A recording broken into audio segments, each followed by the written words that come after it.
भारत और रूस की दोस्ती की मिसाल हर जगह दी जाती है इतिहास में, जहां एक दूसरे की मदद के लिए हमेशा से दोनों देशों ने कदम लिए हैं। फिर चाहे कैसी भी रणनीतिक स्थिति रही हो, ऐसे में दोनों देशों के बीच सब कुछ ठीक नहीं है। ऐसे कुछ दावे हैं जो बाहर निकल कर आ रहे हैं। तो क्या भारत और रूस के बीच ठीक नहीं है संबंध? भारत और रूस के संबंध में आ गई है कलह। भारत ने रूस से हथियार खरीदना क्यों कम कर दिया?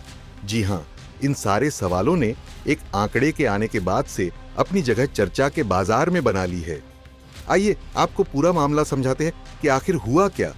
दरअसल भारत के हथियार खरीद से जुड़ा एक आंकड़ा सामने आया है, जिसके अनुसार भारत ने साल 2020 से 2024 के बीच दुनिया भर में बिके हथियारों का 8.3% अकेले खरीदा है, जो भारत को विश्व का दूसरा बड़ा खरीदार बनाती है। और इस सूची में भारत से ऊपर केवल यूक्रेन है, जो रूस के साथ युद्ध में उलझा है। इस समय के बीच ही भारत का रूस से हथियार की खरीद कम हो गई है।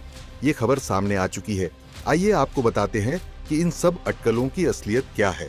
दरअसल भारत का रूस से हथियार आयात 2000 से 2019 के बीच 72% था।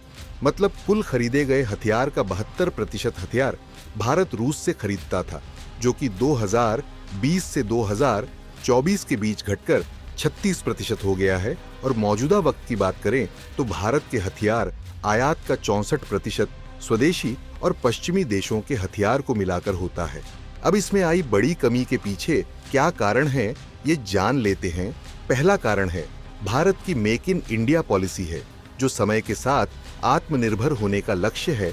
और उसके तहत मौजूदा समय में हथियारों की खरीद जो स्वदेशी कंपनियों से ही की जा रही है, जिसमें एचएएल और डीआरडीओ का बड़ा हाथ है। ये सभी भारत की विदेशी हथियारों पर निर्भरता को कम कर रही है। यहाँ तक कि भारत में बनी आकाश एयर डिफेंस प्रणाली, पिनाका मिसाइल और एलसीए तेजस जैसे स्वदेशी हथियारों ने अंतर्राष्ट्रीय बाजार में अपनी डिमांड को भी साबित किया है। और भारत तो इनके निर्यात को बढ़ाने की ओर भी देख रहा है। अब दूसरा कारण है रूस से हथियारों के आयात में आई कमी के पीछे एक और मुख्य कारण रूस और यूक्रेन के युद्ध की वजह से सप्लाई चेन में आई कमी है। और तीसरा और आखिरी कारण है भारत की राष्ट्रहित पहले की नीति है, जो तमाम अच्छे रिश्तों के बावजूद फैसलों को हमेशा भारत के हित को देखकर ही लेना।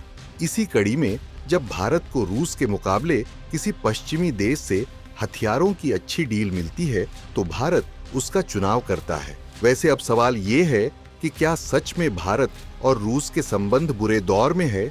तो इसका उत्तर है नहीं। दोनों ही देशों के संबंध पहले की तरह ही अच्छे हैं। ये इस बात से ही साबित होती है कि राष्ट्रपति पुतिन ने इस साल की विक्ट्री डे परेड के लिए प्रधानमंत्री मोदी को बतौर मुख्य अतिथि आने का न्योता भेजा है। खैर, जिस तरह से हथियारों के मामले में भारत आत्मनिर्भर बन रहा है और दूसरी तरफ वो रूस से हथियारों को कम खरीद रहा, उसे लेकर आपका क्या कहना है? कमेंट करके जरूर बताएं।